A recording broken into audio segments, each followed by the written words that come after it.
ప్రతి మనిషి కూడా దేవుడికి ఇచ్చినప్పుడు చాలా జాగ్రత్త పడాలి. నిర్లక్ష్యంతో దేవుడి మందిరంలో సమర్పణ చేయకూడదు. నిర్లక్ష్యంతో దేవుడికి ఇచ్చే వాటిని నిర్లక్ష్యంతో దేవుడికి ఇవ్వకూడదు. మనం దేవుడికి ఇచ్చేటప్పుడు జాగ్రత్త పడకపోతే ఎన్నో నష్టాలు మనుషులు చూస్తూ ఉంటారు. ఒకసారి బైబిల్ గ్రంథంలో దేవుడి వాక్యాన్ని ధ్యానం చేద్దాం. మలాకీ గ్రంథం 1వ అధ్యాయము, మలాకీ గ్రంథం 1వ అధ్యాయము 8వ వచనం ధ్యానం చేసుకుందాం. గుడ్డిదాన్ని తీసుకొని బలిగా అర్పించడలా అది దోషము కాదా? దోషము కాదా? కుంటిదానినైనను రోగము గల దానినైనను అర్పించడలా అది దోషము కాదా? దోషము కాదా? అట్టి వాటిని నీ అధికారికి నీకు ఇచ్చినడలా అతడు నీకు దయ చూపునా నిన్ను అంగీకరించునా అని సైన్యములకు అధిపతియగు యెహోవా అడుగుచున్నాడు. దేవుడి స్తోత్రం. దేవుడి వాక్యాన్ని మనం బాగా పరిశీలిస్తూ ఉంటే ఆనాడు మలాకి ప్రవక్త ద్వారా ప్రజలతో దేవుడు మాట్లాడుతూ ఉన్నారు. గుడ్డిదాన్ని తీసుకొచ్చి దేవుడికి ఇవ్వడం వల్ల ఆ దోషం కాదా? కుంటిదాన్ని, నీకు పనికిరాని దాన్ని తీసుకొచ్చి దేవుడికి ఇవ్వడం వల్ల అది దోషము కాదా? అటువంటి వాటిని దేవుడికి ఇవ్వడం వల్ల దేవుడి దయ నీ మీదకి వస్తుందా? దేవుడి స్తోత్రం. నేటి దినాల్లో చాలా మంది వారికి పనికిరాని దాన్ని మాత్రమే దేవుడికి ఇస్తారు. వారికి ఉపయోగకరంగా లేకపోతే, వారికి పనికొచ్చేదిగా లేకపోతే దాన్ని తీసుకొచ్చి దేవుడి మందిరంలో సమర్పణ చేస్తూ ఉంటారు. గమనించాలి, మనం ఒక యజమాని కింద పనిచేస్తున్నప్పుడు ఆ యజమానికి మంచి ఫలాలిస్తే తప్ప ఆ మనసు మారదు, ధైర్యం. ఎక్కడికైనా మనం హాస్పిటల్లో పేషెంట్ చూడటానికి వెళ్తే, బాబు ఖరీదు తక్కువగా ఉన్న కుళ్ళుపొన్న పండు అంటామా? ఏమంటుంది సార్, నీ పేషెంట్ కలుపుతూ వెళ్తున్నావు, ఎంత ఖరీదైనా పర్లా, ఏం కావాలా? మచ్చలు లేని మంచి పండు ఏమైనా కోరుకుంటాం. నీ కడుపున పుట్టిన బిడ్డకి ఇంటికి తీసుకెళ్ళేది ఏదైనా ఉంటే డబ్బుల గురించి ఆలోచించు. ఎంత ఖరీదైనా పర్లా, బిడ్డకి ఏం ఇచ్చగలరా? మంచి ఇచ్చగలరా? దేవుడి స్తోత్రం. బిడ్డను ప్రేమిస్తున్నావు కాబట్టి చెడు ఫలాలు కాకుండా మంచి ఫలాలు నీ బిడ్డకి ఇస్తున్నావు. నీ బంధువును ప్రేమించే వ్యక్తిగా ఉన్నావు కనుక, ఆపదలో హాస్పిటల్లో ఉన్న వ్యక్తిని కలుస్తున్నావు కనుక, డబ్బులు ఖర్చు అవుతాయి అని ఆలోచన చేయకుండా మంచి ఫలాలు తీసుకెళ్ళి పేషెంట్కి ఎత్తున్నావు.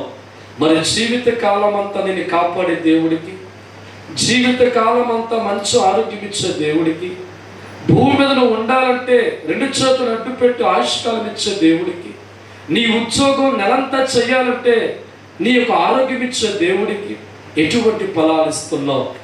దేవుడికి చెందవలసిన దాన్ని చెందించే వ్యక్తిగా ఉన్నావా? దేవుడికి ఇవ్వవలసిన దాన్ని దొంగిలిస్తున్నావా? ఈనాడు చాలా మంది మనుషులు దేవుడికి ఇవ్వడం నిర్లక్ష్యం చేస్తున్నారు. ఒకవేళ దేవుడికి ఇచ్చిన శ్రేష్టమైనది కాక నీకు పనికిరాని చిరుగుపోని నోటు, బెజ్జలు పడే నోటు, అక్కడక్కడ మూల పడేస్తున్న 5 రూపాయల బిళ్ళ తీసుకొచ్చి సమర్పణ దేవుడికి చేస్తాం అన్న ప్రభు అన్నాడు, దానివల్ల నీకు దయ చూపించునా? దేవుడి స్తోత్రం. హల్లెలూయా. ప్రతి కార్యక్రమంలో మనం పాల్గొన్నప్పుడు విలువైనది మనం సమర్పించి ప్రజల మనసులో మనల్ని పొందుకుంటాం. ఆస్వాదించే దేవుడి మందిరములో నిర్లక్ష్యమైన అర్పణ చేయడం వల్ల దేవుడు దయ ఆ మనుషుని రా. గమనించావు దావజనమా, ఈరోజు దేవుడికి ఇవ్వవలసిన దాన్ని దేవుడికి ఇవ్వకుండా నువ్వు దొంగిలించే వ్యక్తిగా ఉంటే అది మనిషి జీవితం ఆశీర్వాదం కాదు. దేవుడికి ఇచ్చినప్పుడు కూడా నేను ఇచ్చే ఈ సమర్పణ ఎలా ఉంటుంది? శ్రేష్టమైన సమర్పణ చేస్తున్నానా? 100కు 100% దేవుడికి ఇవ్వాల్సింది ఇచ్చే వ్యక్తిగా ఉన్నానా? నేను ఇచ్చే సమయానికి నా మనస్సు ఎలా ఆలోచిస్తుంది, నా హృదయం ఎలా ఆలోచిస్తుంది, నా తలంపులు ఎలా ఆలోచిస్తున్నాయి? నా బిడ్డకు మంచిదవ్వాలని కోరుకుంటున్నాను, నా బంధువుకు మంచిదవ్వాలని కోరుకుంటున్నాను. 100 ఏళ్ల పాటు భూమి మీద ఉంచే దేవుడికి, 100 ఏళ్ల పాటు ఆరోగ్యం ఇచ్చే దేవుడికి, 100 ఏళ్ల పాటు నా ఉద్యోగాల్లో, వ్యాపారాల్లో, కూలి పనుల్లో, పాడి పంటలో, గొర్రెల్లో, పశువుల్లో ఏ తెగులు రాకుండా నిరంతరం కాపాడే దేవుడికి ఇవ్వవలసిన దాన్ని ఇచ్చేవాడిగా ఉన్నానా? లేదా ఇచ్చేటప్పుడు ఆ నిరస్యంగా ఉన్నారనేది మనం జాగ్రత్తగా ఆలోచన చేయాలి. దేవుడి స్తోత్రం. అందుకే ప్రభు అంటున్నాడు, కుంటిదాన్ని నీ అధికారికి ఇచ్చేలా దయ చూపిస్తాడా? దేవుడికి ఇవ్వాల్సింది ఘనమైంది దేవుడికి ఇవ్వాలని ప్రభు మాట్లాడుతున్నారు. దేవుడి స్తోత్రం. ఈనాడు చాలా మంది దేవుడు మందిరికి వచ్చే ముందు ఎదుగుతూ ఉంటారు. ఏంటి, ఎక్కడ 2 రూపాయలు ఉందంటవా, 5 రూపాయలు ఉందా, ఓ 5 రూపాయలకి 10 రూపాయలు మన పడదు, 5 పడిపో. దేవుడి స్తోత్రం. మార్చుకోని బతుకు శాపము కాకుండా దేవుడికి ఇచ్చేది శ్రేష్టముగా. మార్చుకోని బతుకు శాపము కాకుండా దేవుడికి ఇచ్చేది ఘనముగా. ఆయుష్కాలము దేవుడు నీకిస్తూ ఉంటే, ఆరోగ్యము దేవుడు నీకిస్తూ ఉంటే, ఆయుష్కాలం దేవుడు నీకిస్తూ ఉంటే, ఆరోగ్యము దేవుడు నీకిస్తూ ఉంటే, ఏ చేతులు నిన్ను కాపాడాయో, ఏ చేతులు నిన్ను ముట్టాయో, ఏ చేతులు నిన్ను కాపాడాయో, ఏ చేతులు నిన్ను ముట్టాయో, కంటికి రెప్పలా కాచే దేవుడికి, నిరంతరం పోషించే తండ్రికి, కంటికి రెప్పలా కాచే దేవుడికి, నిరంతరము కాపాడే దేవుడికి. ఇవ్వాలంటే ఏడుస్తున్నావా, ఇవ్వాలంటే బాధపడుతున్నావా, ఇవ్వాలంటే ఏడుస్తున్నావా, ఇవ్వాలంటే బాధపడుతున్నావా. ఒక అనారోగ్యం మనకు వస్తే డాక్టర్ దగ్గరికి వెళ్ళంటాం, అంటాడు 1,00,000 రూపాయల బాల మీద పెట్టి బతికిస్తా, ఇతవా ప్రాణాలు పోతాయని డాక్టర్ చెప్పితే 1,00,000 కట్టంటాం. ఎంత ఖర్చు అయినా డాక్టర్ ఇచ్చేస్తా. దేవుడి స్తోత్రం. 1 రోజుల ఆరోగ్యం నీకు ఎవడిచ్చాడు? దేవుడు ఇవ్వలేదా? ఎవరో నేను కాపాడింది, దేవుడు కాపాడలేదా? దేవుడికి చెందవలసిన దాన్ని చెందనివ్వకుండా, దేవుడికి ఇచ్చే సమయంలో ఏడుతూ శ్రేష్టం దేవుడికి ఇవ్వవలసిన దాన్ని ఇవ్వక కష్టాలు, బాధలు, కన్నీళ్ళు బతికే క్రైస్తవులు ఎంతో మంది ఉన్నారు. ఒక ఆసుపత్రి పోతే ట్రిప్కి 10,000 రూపాయలు హాస్పిటల్లో పెట్టారు. ఒకవేళ ఏదైనా జ్వరం వస్తే 1,00,000 ఎగిరిపోతే, ఈ నెలంతా నీకు జ్వరం రాకుండా, నెలంతా ప్రమాదం కలగకుండా, నెలంతా దేవుని పని కల్పించి, నెలంతా నేను ఆశీర్వదించి, ఈరోజు దేవుడి మందిరములో ఆసుపత్రుల్లో ఉండకుండా కూర్చున్నావంటే ఎవడదైరా? నీ బాబా ఏంట్రా? హల్లెలూయా. దేవుడు వాక్య దేవుడికి ఇవ్వాలంటే ఏడ్చే జనంగాలు ఎంతో మంది ఆ దినాన ఉన్నారు. ఒకవేళ దేవుడికి ఇచ్చిన కుళ్ళిపోయింది, పాడైంది, వారికి పనికిరాంది దేవుడు మందులు ఇస్తుంటే, మలాకి ప్రవక్త ద్వారా దేవుడు పలికిస్తున్న మాట, గుడ్డిదాన్ని తీసుకెళ్లి యజమానికి ఇస్తే యజమాని మనసు మారుద్రా? కుంటిదాన్ని దేవుడికి ఇస్తే దేవుడి మనసు మారుతుందా? ఒక పవిత్రమైన అర్పణ మనిషి జీవితం దేవుడితో కొనసాగా. దేవుడు పాడిలో, పంటలో, సకల కార్యాల్లో నేను దీవించే సమయంలో ఒక్కసారి దీవి వెనకాల ఎవరినో గుర్తించవా? దేవుడు దీవించకపోతే నీ పంట పండుద్దా? దేవుడు దీవించకపోతే ఉద్యోగం నీకు వస్తుందా? దేవుడు దీవించకపోతే ఆరోగ్యం నీకుంటుందా?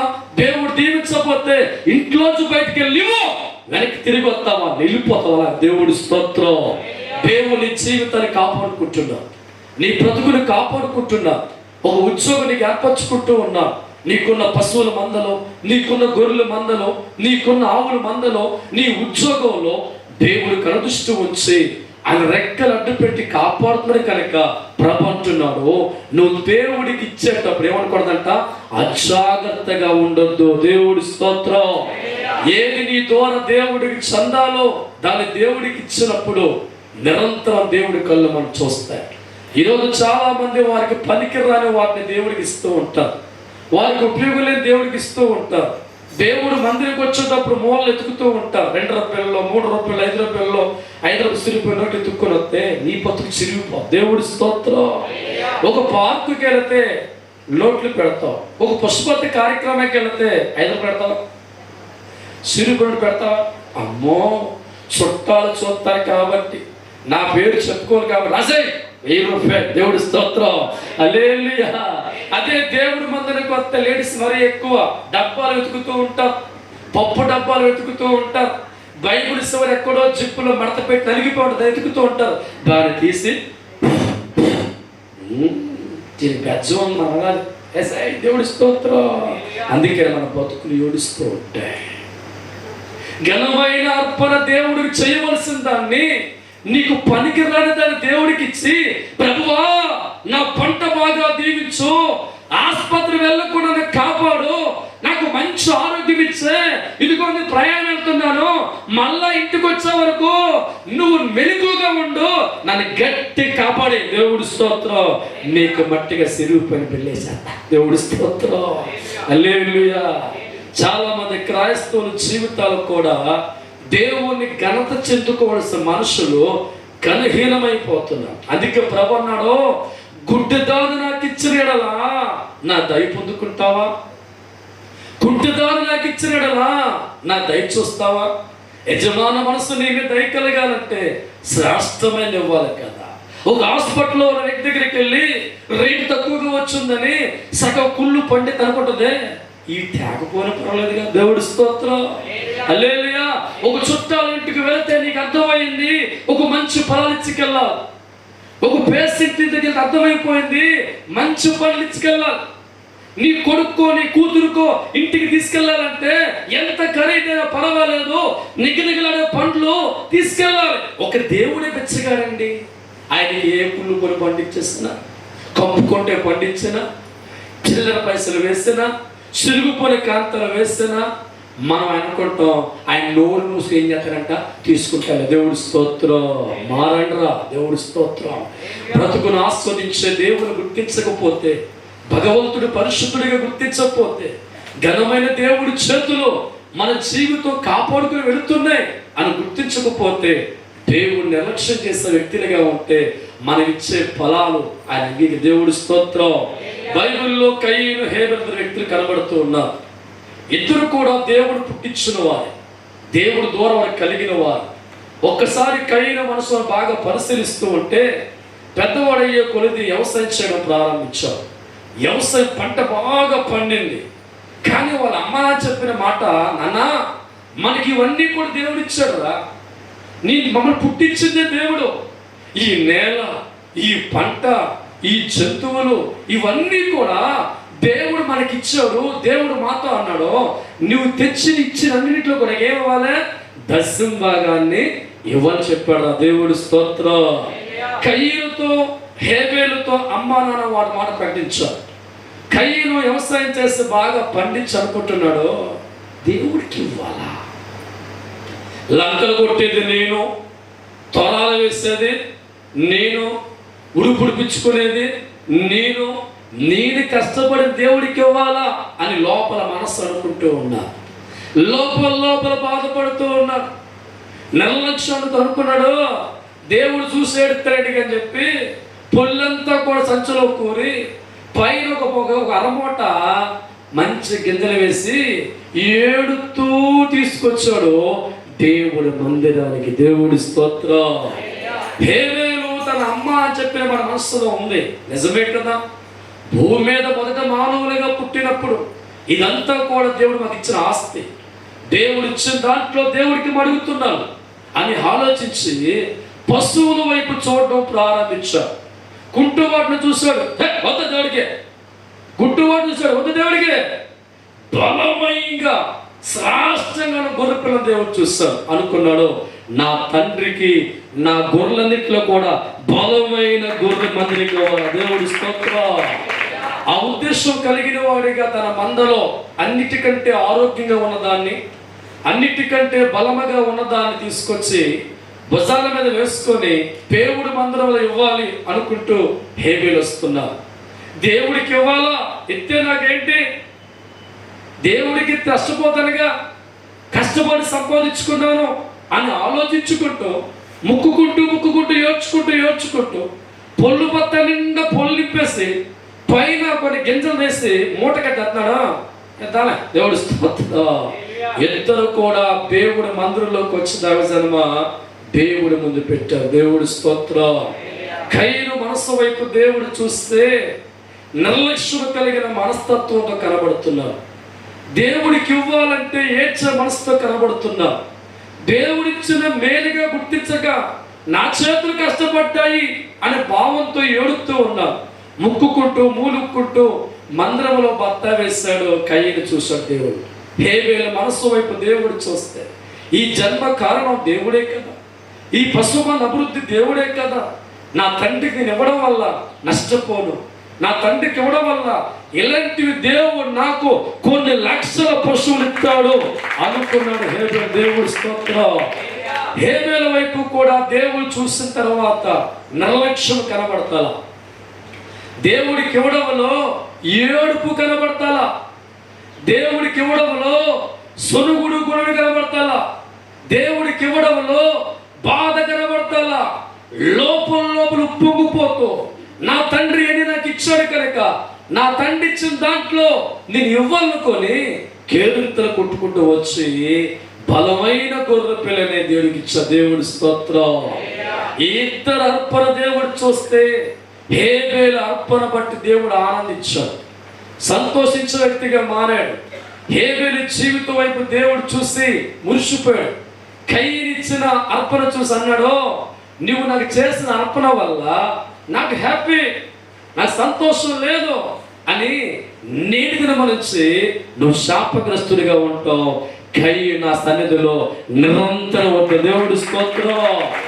ఈనాడు చాలా మంది జీవితాల్లో కూడా నేను కష్టపడ్డాను కదా, నేను వ్యాపారం చేస్తున్నాను కదా, నేను ఉద్యోగం చేస్తున్నాను కదా, నేనే పొలము దున్నాను కదా అనుకొని దేవుడికి చెందవలసిన కానుకలు, దశమ భాగాలు, ప్రథమ ఫలాలన్నీ కూడా వాళ్ళ సొంతానికి అనుభవిస్తూ ఏదో ఒక రోగం తెచ్చుకొని ఆసుపత్రుల్లో రకరకాల పోగొట్టుకున్న వాళ్ళు చాలా మంది కనబడుతున్నారు. కారణం దేవునికి ఇచ్చిన ఆరోగ్యం గుర్తించరా, దేవునికి ఇచ్చిన ఆయుష్కాలం గుర్తించరా, దేవునికి ఇచ్చిన ఫలింపులు గుర్తించరా, దేవునికి ఇచ్చిన ఉద్యోగం గుర్తించరా, దేవునికి ఇచ్చిన వ్యాపారం గుర్తించరా. ఇవన్నీ కూడా భగవంతుడు ఇవ్వాలి అనుకోకపోతే ఈరోజు నీ జీవితంలో ఉండేవి కాదు. దేవుడు ఇవ్వాలి అనుకోనికి ఇచ్చాడు అని అంటున్నాడు. ఘనమైన అర్పణగా చేసే వ్యక్తిని నువ్వు మారాలి. ఈరోజు మన జీవితాల్లో దేవుడికి ఇచ్చేటప్పుడు నిర్లక్ష్యం కలిగిన మనసుతో కాక, అజాగ్రత్త కలిగిన మనసుతో కాక, మన జీవితాల్లో దేవుడికి ఏది చెందాలో అవి ఇచ్చి చూడు, అద్భుతమైన మేలు చూస్తావు. దేవుడి స్తోత్రం. హల్లెలూయా, హల్లెలూయా. లేవికాండం 27వ అధ్యాయము 30వ వచనం ధ్యానం చేసుకుందాం. భూధాన్యములోనైనా వృక్ష ఫలములోనైనా భూఫలమన్నిటిలో నుంచి దశమ భాగము యెహోవా సొమ్ము, అది యెహోవాకు ప్రతిష్ఠితమగును. చూసారా, భూ పంటలో గాని, భూధాన్యములో గాని, వృక్ష ఫలములో గాని దశమ భాగం అనేది ఎవరి సొమ్ము అంట? దేవుడు సొమ్ము. చాలా మంది దేవుడు సొమ్ముని వాడుతూ ఉంటారో నష్టాలు చూస్తూ ఉంటారు. దేవుడు సొమ్ము వాడుతూ ఉంటారో హాస్పిటల్కి వెళ్ళిపోతూ ఉంటారు.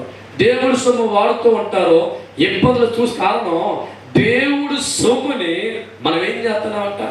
దేవుడికి ఇవ్వకుండా నిర్లక్ష్యం చేస్తున్నాం. నీ పంట చేస్తున్నావా? పంటలో దశమ దేవుడికి. వ్యవసాయంలో చేస్తున్నావా? వ్యవసాయం దశమ దేవుడికి. ఉద్యోగం చేస్తున్నావా? ఉద్యోగ దశమ దేవుడి మందిరికి.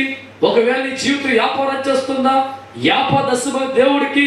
దేవుడు చెందవలసిన సొమ్ము దేవుడికి ఇచ్చిన దినాన్న వ్యాపారంలో అభివృద్ధి చూద్దాం. దేవుడి స్తోత్రం. హల్లెలూయా. ఉద్యోగుల అభివృద్ధి చూద్దాం, వ్యాపార అభివృద్ధి చూద్దాం, వ్యవసాయ అభివృద్ధి చూద్దాం, పాడి పంట అభివృద్ధి చూస్తాం.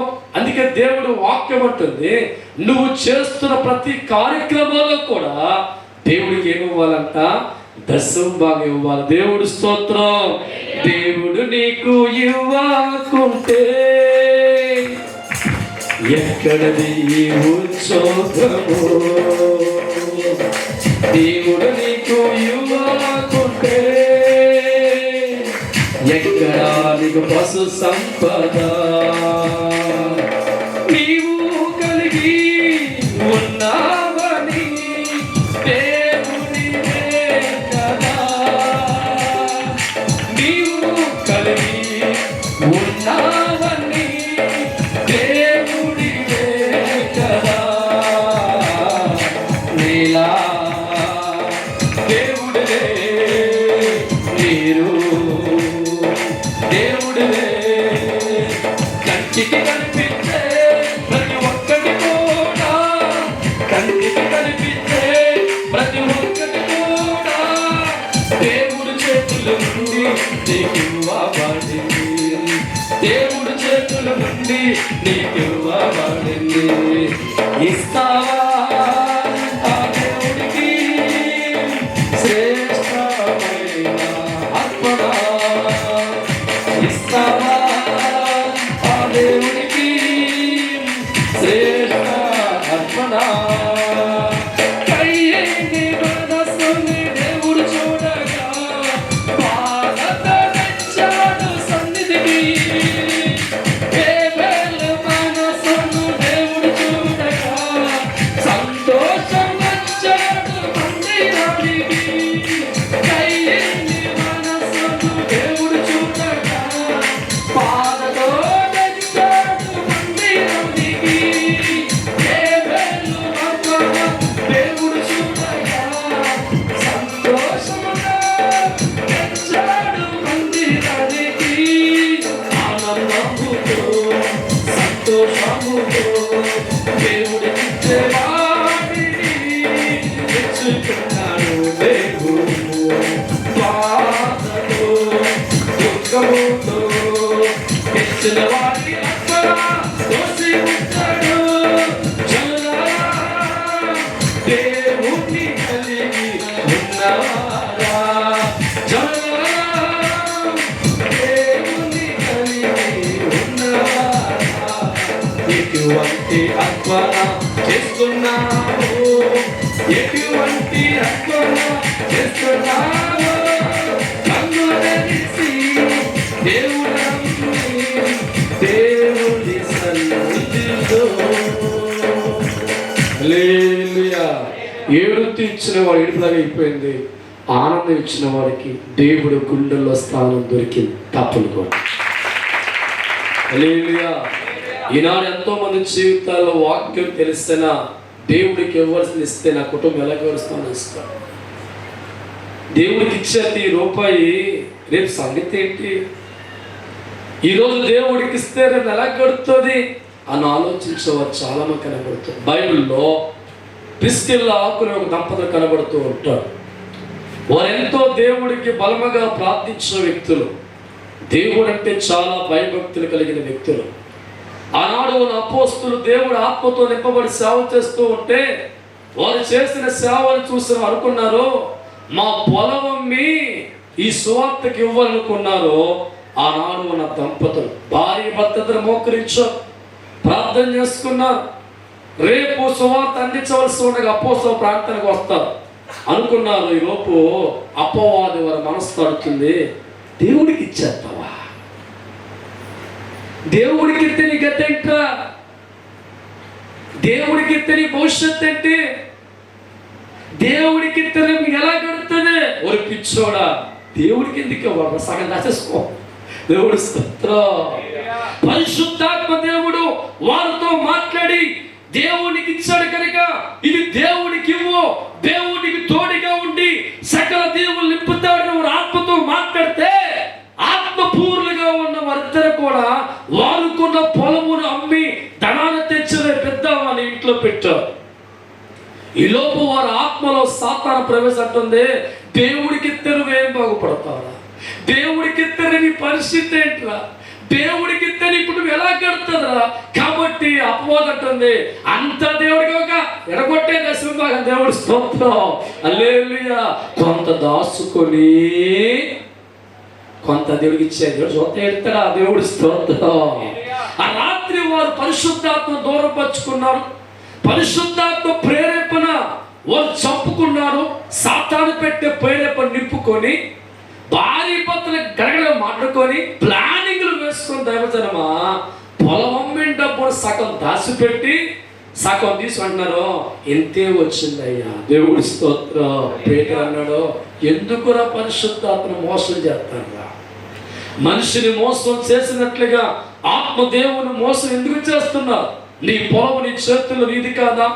దేవుడికి ఇవ్వాల కోరిక కలిగిన తర్వాత దేవుడికి ఇవ్వాలి కనుక తెచ్చే సమయంలో ఎందుకు దురాత్మకు లోపడ్డారో, ఇదిగో మేలుకు బదిలీ ఏమొచ్చిందంటే శాపం వచ్చింది. దేవుడి స్తోత్రం. ఆత్మ దేవుడికి చెందవలసిన దాన్ని ఈ లోకంలో సాతాను ఆత్మ ప్రేరేపణ కలిగించి భక్తి కలిగిన వారి జీవితాల్లో ప్రశ్నలు వేసి దేవుడికి నువ్వు ఎలా ఉంటావు, దేవుడికి నీ కుటుంబ పరిస్థితి ఏంటి, దేవుడికి ఇచ్చేయాలా, దేవుడికి ఇవ్వద్దు అనే ప్రేరేపణ కలిగించి భక్తి కలిగిన వారి జీవితాలు దేవుడి చేతుల్లో బాగుపడిన కుటుంబాలు శాపగ్రస్తులుగా వారు మారిపోయారు, జీవనం లేని వ్యక్తులుగా మారిపోయారు. కారణం సాతాను వాళ్ళ మనసులు ఏం చేసిందంట, దేవుడికి ఇవ్వవలసిన దాన్ని ఇవ్వకుండా ఆపి కష్టాలు, బాధలు, కన్నీళ్ళు, ప్రిస్కిల్ ఆగ్రహించినంట తెచ్చిపెట్టింది. దేవుడి స్తోత్రం. ఈనాడు కూడా సాతాను ఆత్మ మనుషులకు అంటుంది, దేవుడికి ఎందుకు ఇవ్వాలి, దేవుడికి తెలియ పరిస్థితి ఏంటి, ఇది దేవుడికి ఇచ్చేది వెలకెడుతుంది అని ఆలోచింపచేసి దేవుడికి చెందవలసింది దేవునికి ఇచ్చిన దాంట్లో ఇవ్వాల్సిన దాన్ని ఇవ్వకుండా దురాత్మకు లోబడిన వ్యక్తులుగా మార్చుకొని దేవుడు చెందవలసిన సమర్పణలన్నీ కూడా ఇవ్వకుండా దొంగిలించే వ్యక్తులుగా మార్చి చివరికి అరవకూర ఆశ్రద పొందుకునే వ్యక్తులు మిగిలిపోతున్నాం తప్ప దేవుడి సన్నిధిలో కూడా సమృద్ధి కార్యాలు చూడలేకపోతున్నాం. ఒకటి గుర్తుపెట్టుకో, నువ్వు దేవుడికి ఇవ్వకుండా దాచావంటే హాస్పిటల్ పల్లెపు. దేవుడి స్తోత్రం.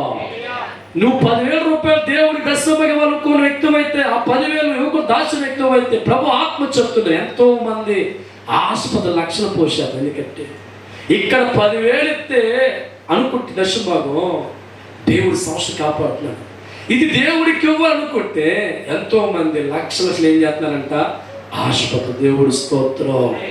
దేవుడి చేతులు కురస కాదండి, ఆయన మందిరములు ఎప్పుడు తెలుసా, సమృద్ధి కలిగిన కృపే ఉండాలి. దేవుడి స్తోత్రం. ఏ ఇంటిలోనైనా పైసలు లేకుండా ఉండాలని కోరుకునే కుటుంబం ఉందా? లేదు. ప్రతి కుటుంబంలో కూడా దేవుని బట్టి మాకు సమృద్ధి ఉండాలని కోరుకుంటారు.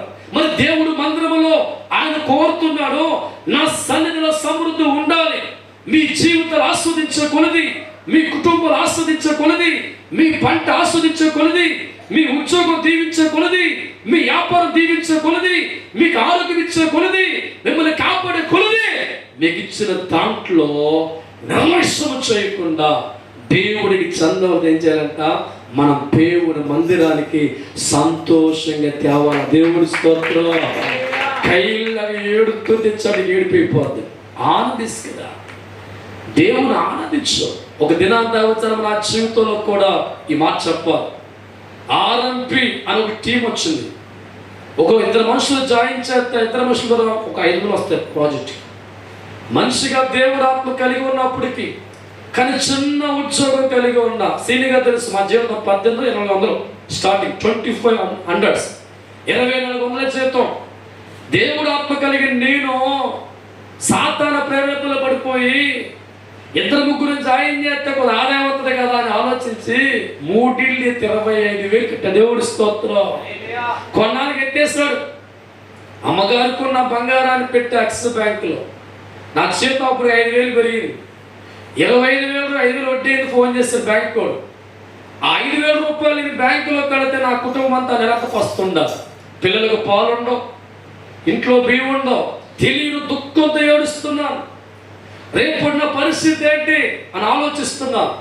కానీ 5,000 రూపాయల్లో 500 రూపాయలు మందిరికి ఇవ్వాలి. 4 రూపాయలు సేవ చేస్తున్నారు. అప్పుడు 500 రూపాయలు నాకు మిగిలి కనబడుతుంది. ఇచ్చేస్తే 500 రూపాయలు ఇంట్లో ఉండవు. కానీ ఆత్మ అంటుంది, ఎన్ని కష్టాల్లో ఉన్నా నాకు ఇవ్వవలసింది. దేవుడి స్తోత్రం. డబ్బులు సమకూర్చుకొని నారాయణపురం వెళ్ళి అమ్మగారి చేతుల్లో దశభాగం పెట్టి ప్రార్థన చేయించుకొని బండెక్కి వెళుతూ ఉన్నాను. నాకు తెలియకుండా కళ్ళలోంచి నీరు కారిపోతూ ఉన్నాయి. ఎందుకంటే వెనకాల ఉన్న పిల్లలు గుర్తొస్తున్నారు, నెలల గడికి గుర్తొస్తుంది. కానీ నా ఆత్మ ధైర్యపరచుకున్న దేవుడు చూసుకుంటానులే అనుకుంటున్నా. కానీ నా కళ్ళ ముందు పరిస్థితుల్లో నన్ను వెంటాడుతున్నాయి, నెలల గడి వెంటాడుతుంది. అప్పటికి నా పిల్లలు పసి పిల్లలు పాలు తాగే వయసులో ఉన్నారు. ఒక పక్క ఎలా గడుపుతుంది నా మనసు మాట్లాడుతుంది, మరో పక్క దేవుడు ఆత్మ కలిగిన వ్యక్తిగా నా తల్లి చూసుకుంటానులే అని ధైర్యం తెచ్చుకుంటున్నా. తీరా దైవజనమా గూడూరు బ్యాంకుకి వెళ్ళి 25 + 5,000 వడ్డీ 30,000 రూపాయలు డిపాజిట్ చేసి కాగితం లోపలికి ఎత్తే ఒక ఆశ్చర్యమైన కార్యం జరిగింది. వాళ్ళు తిరిగి నాకు 4,000 దేవుడు స్తోత్రం 5,000 వడ్డీ అని చెప్పి మెసేజ్ పంపించి లెటర్ పంపించిన బ్యాంకు వాళ్ళు 5,000 తీసుకోవాలా, 5,000 తీసుకున్న దేవుడు స్తోత్రం. తప్పకుండా అయ్యా, నాకు దేవుడు నీ దేవుడికి కొరతలో కూడా 500 రూపాయలు నాకు ఉన్న ఇచ్చేస్తా దశం భాగం. నాకు దేవుడు 4,500 రూపాయలు నా తండ్రి నాకు ఇచ్చిన దేవుడి స్తోత్రం. నా సంబరాలు తాళెత్తుకొని ఆ 4,000 నాకు 4 కోట్లు దేవుడి స్తోత్రం. హల్లెలూయా. ఆ సమయంలో నా తండ్రి పరిశీలించాడు, వీడు ఇంత ఆత్మతో ఉన్నాడు కదా, దేవుడు వాక్యం తెలిసిన వాడిగా ఉన్నాడు కదా, వీడు దశం భాగం ఇస్తాడు ఇవ్వడా? ఆ 500 రూపాయలు వాడికి మిగిలిందే, ఈ 500 రూపాయల కుటుంబం పోషణ కలిగి ఉంది, వీడు నా మాట నెగ్గిస్తాడా లేదంటే వాడి శరీరం చెప్తున్న మాట నెగ్గిస్తాడని చెప్పి ఒక శోధనకు వచ్చినప్పుడు దేవుడి కలిగిన వ్యక్తిగా, వాక్యం తెలిసిన వ్యక్తిగా, దేవుడికి చందవతాన్ని ఇచ్చిన తర్వాత కన్నీరుతో ఏడ్చుకుంటూ వెళ్ళిపోతూ ఉంటే నా దేవుడు నా కళ్ళల్లో ఉన్న కన్నీరు ఆనంద బాష్పాలుగా దేవుడు మార్చాడు. దేవుడి స్తోత్రం. మలాకి గ్రంథంలో దేవుడి మాట చూద్దాం. 3:8 ధ్యానం చేసుకుందాం.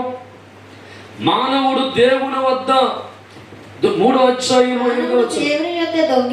మానవుడు దేవుని వద్ద దొంగిలినా అయితే మీరు నా వద్ద మీరు దొంగతనం చేశారు. దేని విషయంలో మేము నీ యొద్ద దేని విషయంలో దొంగతనం చేస్తామయ్యా?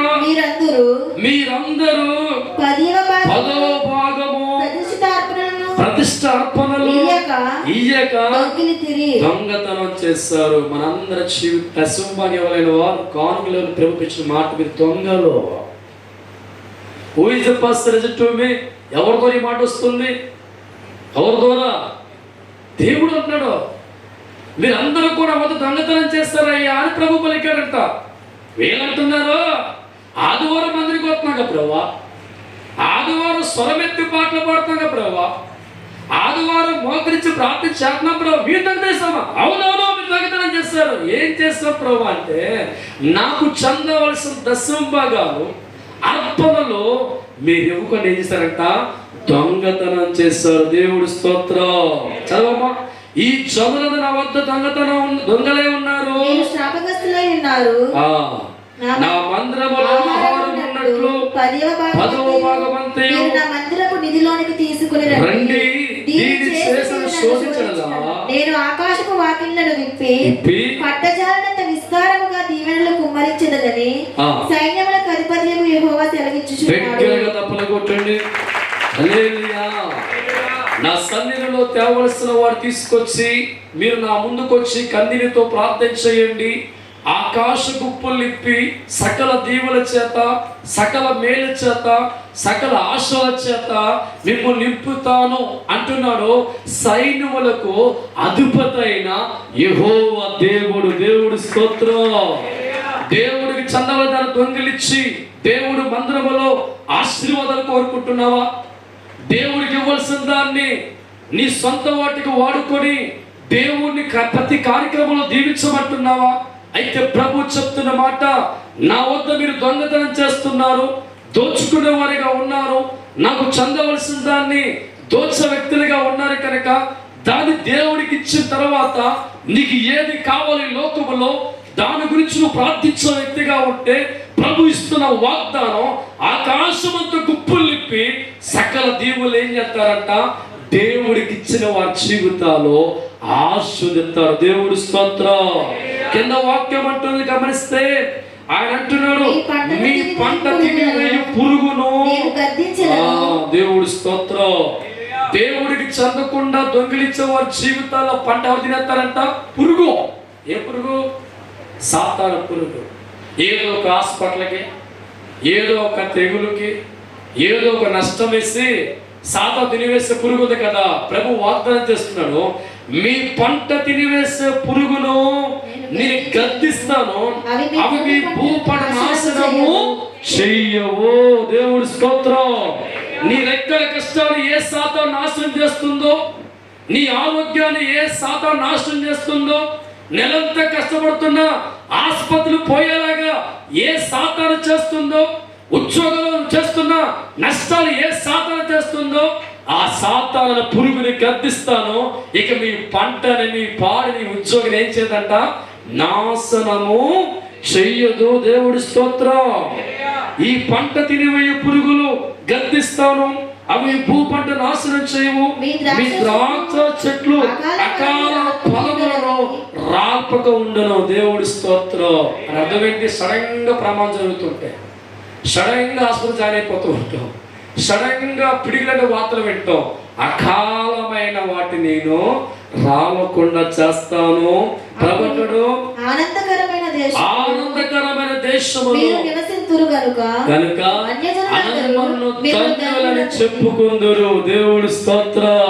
ఆనందకరమైన జీవితం, సంతోషమైన జీవితం, సిరి సంపద జీవితం దేవుడు మీకు ఇస్తారంట. ఇది చూస్తున్న అన్యులు అంటారంట, వీరు ధన్యులు. తమ దేవుడి స్తోత్రం. హల్లెలూయా. నిరంతరము నీకు ఆనందము దేవుడు నీకు ఇస్తున్నాడమ్మా, దేవుడు నీకు ఇస్తున్నాడమ్మా.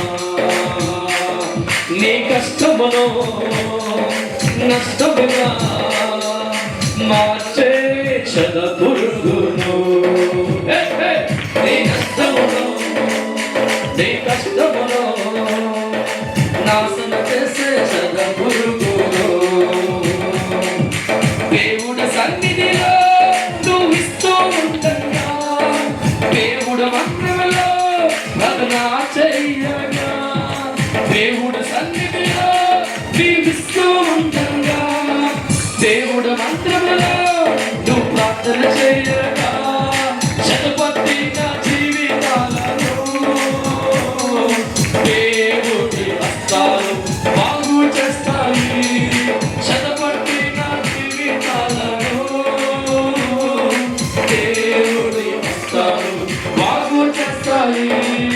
అకాలమైన కష్టాలు, అకాలమైన రోగాలు, అకాలమైన బాధలు రాకుండా దినము దినము గొప్పవాడిగా సంవత్సరాన్ని మొదలుకొని సంవత్సరం వరకు దినము దినము గొప్పవాడిగా సంవత్సరము మొదలుకొని సంవత్సరం వరకు దైవాధీనులతో, దైవాధీనులతో గొప్ప కార్యాలే దేవుడు చేస్తాడు. దైవాధీనులతో, దైవాధీనులతో గొప్ప కార్యాలు దేవుడు చేస్తాడు. బలమైన కక్షాలకు వేస్తాడు, గాయమైన హస్తాలు బాగు చేస్తాడు. బలమైన కక్షని వేస్తాడు, గాయమైన హస్తాలే బాగు చేస్తాడు. నీకు తోడుగా, నీ విద్యల తోడుగా, నీ పంటకు తోడుగా, నీ అపర తోడుగా, నీ ఉద్యోగ తోడుగా, దేవుని హస్తాలు కాపుదలయ్యా.